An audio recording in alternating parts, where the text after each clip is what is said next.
We've now had 6 Biz News conferences, BNC 1, 2, 3, 4, 5, 6. The most recent in March, middle of March in Hermanus, where we had 500 delegates and 28 keynote speakers, amongst them Gigi Alcock, who's going to be coming with us to London. We are taking the Biz News conference concept to the South African community in London. Our tribe members are all over the world, but many of them in London. And he'll be also, well, one of the other 7 keynote speakers is my old friend and the founder of Altvest, Warren Wheatley. And I've asked the two of them because the concept that they're talking about is very aligned, to just join me today and have a little chat about what the audience in London can get to see. And guys, you don't really need an introduction to the Biz News community, but I think you're going to be blown away by the people who will be in the audience in London. We've got the top team of Nedbank London, Stonehague, which is one of the big asset private wealth companies, Vitality, certainly the most successful international company from a South African business. It's a big offshoot of Discovery. Lord Peter Hain will be there, 2 other lords as well. What I found quite funny was that Peter Hain was the anti-apartheid activist for the Springbok rugby tour, in which Tommy Bedford, one of my boyhood heroes, was the vice captain. And it's probably before your time. But both of those guys are going to be in the audience, Peter Hain and Tommy Bedford. So this is going to be quite an event. Plus many others. Our partners from the Financial Times have got a big delegation there as well. But you two guys are going to be on the stage. You're going to be talking to a different community, the international community, 3 days before they go to vote, 2 weeks before we go to vote here in South Africa. And Gigi, our community knows you well, but what are you going to be telling them over there? Thanks, Alec. Yeah, so I'm going to obviously talk my area of speciality, which is informal economy. But I think importantly, we're so surrounded by bad news, and yet there's such a really powerful story to tell about the Gasipreneurs and that part of the economy, and a part of it is also how it creates opportunity for the formal economy. At the Biz News conference, Gerrie, the CEO of Capitec, said, they've been doing some work with me, and they've recognized that the massive opportunity and growth for them is in what they call the emerging economy. And so I think that part of what I'll be talking to is just what are the opportunities, and just looking at that, even from a business perspective. There's 2 sides to this coin. One is to say, wow, look at these amazing entrepreneurs and what help they need. And the other side of the coin is, what are the massive opportunities represented by the space and the economic activity happening there? The other thing I think is that, everyone's kind of looking at the election as if like that's the end of the road. And I think very importantly, the so what afterwards. We need to carry on building our economy and getting our country in order. And so part of what I'm talking to is that this is the space that represents a lot of the hope and the opportunity to build going forward. And I think that business by its nature, it needs optimism and hope and a sense of the future. I do a lot of talking around what are trends in this kind of space. So part of it will be, what is happening? What are the trends in the next few months, few years, and so on? You're also a director of Altvest, and I'm really excited that Warren is coming over to tell us about the Altvest story, because it is a way into the informal market in many ways, and an opportunity. Warren, maybe you can just tell us a bit about the story you're going to be sharing with our London tribe, but an opportunity to make a difference if you're sitting far away as an expat. So, Alec, my message is going to be building on Gigi's, because I finally have reliable, verifiable data that proves categorically that SA has absolutely resilient entrepreneurs, and that whatever the outcome of this election, it's unlikely to deter them in their efforts, and that they are deserving of adoration from capital markets and not this absolute exclusion that they've suffered all these years. So I finally, from an Alt-West perspective, have really good, tangible news to share with the business community who have supported us from day one. We've deployed over 150 million in capital to around about 20 or so entrepreneurs.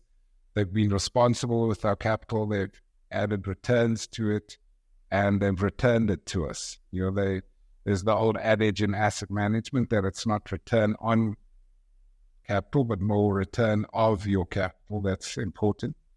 And that has happened, and it's going to continue to happen. And the message I'm saying is that, while South Africa doesn't necessarily meet the criteria of, the Moody's or Standard and Poor's and that sort of thing, we actually have a way and the mechanisms and the know-how to deploy capital into the nooks and crevices of the country, where not only will you get your capital back, but with a healthy return as well. And in doing all of that, increasing our ability to create impact, create jobs, and to do all the other wonderful things capital is capable of if we let it run its natural course. We've got fantastic stats. We've saved over 170 jobs. So our loans, our capital has prevented 3 or 4 businesses from closing. We've initiated projects where over 158 jobs were created as a result of our initiatives.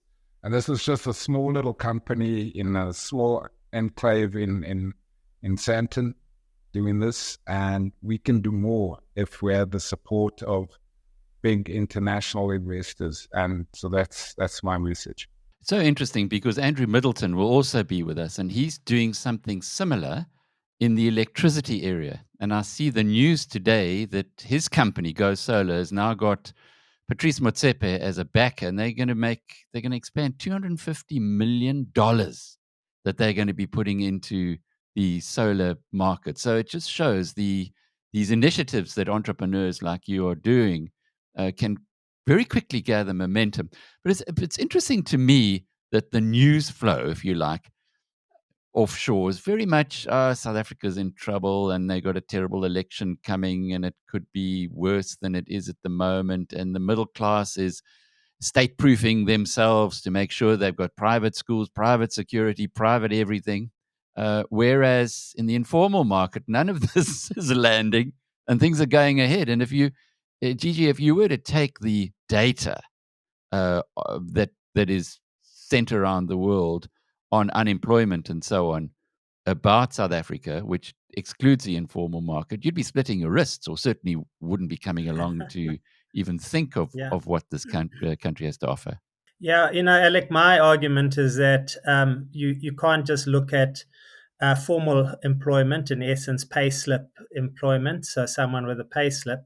Outside of that, there's a huge body of people who are earning non-payslip incomes, as well as a range of other incomes. And I will be talking to this, but everything from the backroom rental sector is a massive 20 billion rand a year sector, and that's passive incomes by the homeowners, and we don't measure that. And then those people may be earning a really good income from their home, but they we measure them as unemployed. And the reality is, there's a lot less unemployment out there. My argument is it's closer to 12%, not the 32 odd percent that is mentioned. And I mean, we see this across, a range of different formal businesses who are operating in the sector, who still continuing to do very well despite this. And how is that possible unless there are higher incomes? my argument is that there's about 750 billion rand conservatively in turnover happening in this sector, literally across every sector, from beauty to auto sector to home construction, retail, and so on and so forth. So, the tragedy is we have this negative image because we're only looking, at one thing, which is that pay slip income in terms of employment. The other thing is that the middle classes, I would say the higher middle classes are state proofing themselves, but the lower middle classes in the township sector also state proofing themselves. They're getting on with life and not relying that much on many services.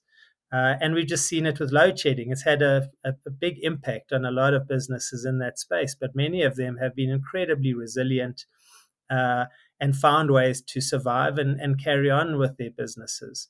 And that's a story we should actually be telling. And we often talking to the minority. Only according to Stats SA, only 10% of households in South Africa are living on the breadline.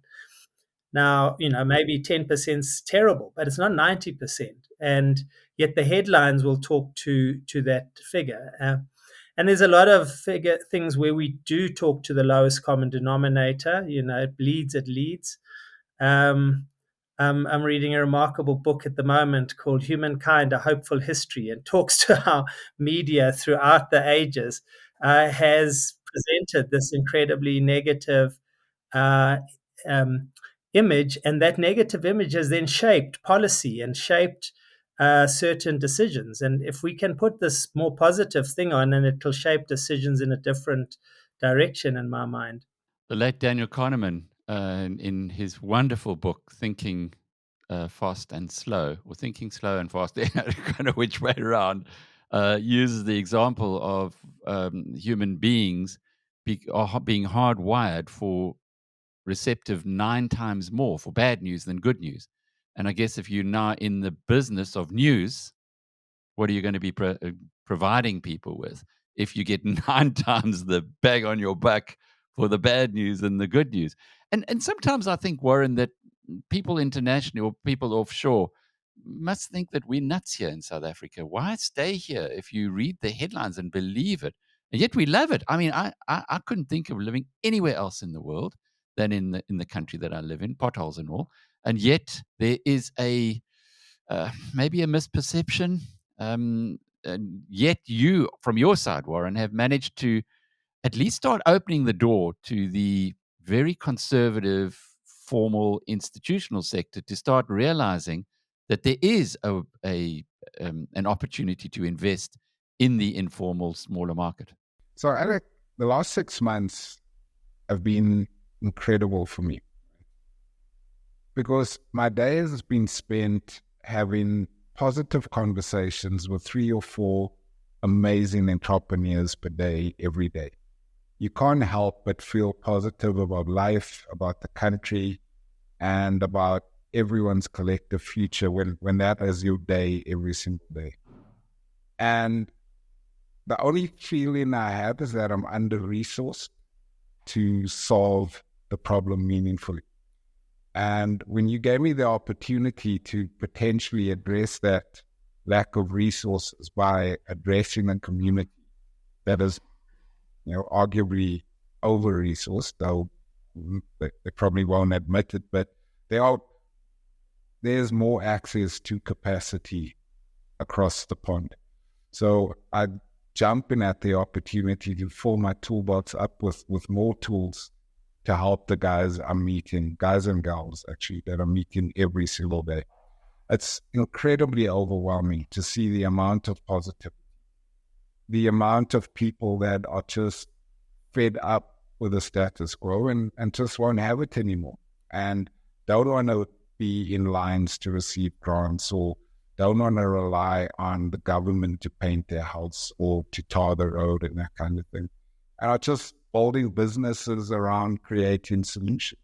And at the end of the day, I think whoever the government is, and that's why who actually wins this election almost, I've actually stopped watching the news. I rather read emails from entrepreneurs with great ideas. That's how I like to go to sleep. Before I put the news on in the background and try and fall asleep. Just wake up grumpy and angry and confused. You read 3 or 4 powerful requests for capital, and you spend the night dreaming about pitching to big capital allocators. So yeah, the last 6 months have been incredibly rewarding, and I'm amped. I'm ready to go. I want to go there. I want to bring big investors back. And it's not our big businesses. We're tired of big M&A deals. The BHPs and Anglos. That's been done, and we've done it. Everyone's bored of it. We need to actually allocate the money into the economy for real. Let's give it to people to buy stoves and ovens and buckies and trucks and generators and tools and walk-in refrigerators. Those are the things we need to allocate our capital into, and that's what we're going to go there and ask for capital allocations to do. And we've built the mechanisms. Between Gigi and I, we work very closely in solving these problems. We know where the golden nuggets are, and we know how to get the cash there. We know how to go and extract them. And I finally have a set of data that I can prove the hypothesis I've been talking about for the last 2 years. We've got the systems in place, we've got the governance in place, and we've now got verifiable, audited evidence that we've been talking the truth all along. That's a good story, and we are really looking forward to having the two of you address the community in London. But Gigi, I guess one of the big questions that will come for South Africans who are sitting over the water, because they're still South Africans, even if they've been there 20 years, is why not come home? Are you going to be giving any, or if you asked that question, how would you respond? Yeah, look, I mean, I think that I guess my starting point is, anyone who's still wanting to leave, and hasn't looked around and realized how many positive things there are, is making a mistake. And so those who have already left, I mean, I think that there's huge opportunities, and I think that the opportunities, to what Warren's talking about, are in kind of entrepreneurial activity, and even I do my day job is to advise companies. I mentioned Capitec as an example on strategies and stuff for South African markets, both formal and informal. And everyone who looks at it, all those companies go like, geez, it's incredible, the opportunities. Those who get it right, kind of, it really is powerful. And this talks to the massive opportunities. If you've got any entrepreneurial skill, and you looked at South Africa outside of just your narrow little higher middle class space, and look broader at the economy, even rural towns are booming. And the storyline is rural towns are dying. Rural towns like Pongola and Burgersfort are doing incredibly well, and the people who are putting shopping centers there are doing incredibly well, and so on. And so I guess my thing too, is like, why aren't you coming back and investing in setting up whatever entrepreneurial venture, but not where you would have had it in Sandton and Menlyn, but in Pongola or Burgersfort or Mlazi and so on. And that's really where the opportunities lie. I think the other thing is that, people go, oh, like, everything's going to be incredible. We're going to have a revolution because everyone's unemployed, and people are dying of hunger, which of course is not true. And that is another kind of factor, is that actually this sector has managed to generate incomes and build people homes and spend on beer at their local tavern, which now is a flat screen TV and Wi-Fi. And so people are actually very happy where they are. We're not on the verge of some form of revolution and suffering and so on. We actually have a very sound a lower middle class, township, rural, whatever you want to call it, population. And that's not to say that there aren't problems, but the problems are actually smaller than we realize. And actually, what we need is more people investing and saying, how do we fix the problems, and how do we get the people like Warren's talking about, who've gone out there and said, no matter what, I'm going to build this business, and generally have built it with no formal funding, borrowed from family, cashed in a pension, whatever it might be. I was actually with a baker. Sorry, just an aside. I was with a baker in Soweto a week ago, and we were chatting because I run a program with Supreme Flour, a loyalty program with township bakers. I said, when did you start? Because he's got a really cool bakery, does very well. No. He said, I was the UNISA librarian, and I decided I would cash in my pension and start the bakery. And now he's opened a second bakery, which his wife runs down the road. And he does a couple of, almost 1,000 or more loaves of bread a day and rolls and so on and so forth. Now, imagine if that guy could, I said, and now the second one, how did you start that? He said, he laughed. He said, I took a little bit more out of my pension. Imagine that guy, and he could get some support and didn't have to rely on his pension. And he had someone coming out and helping set up a whole bakery support franchise or whatever it might be. Again, there's these huge opportunities, and they just need help. I talk a lot about, we need scale-ups, not startups.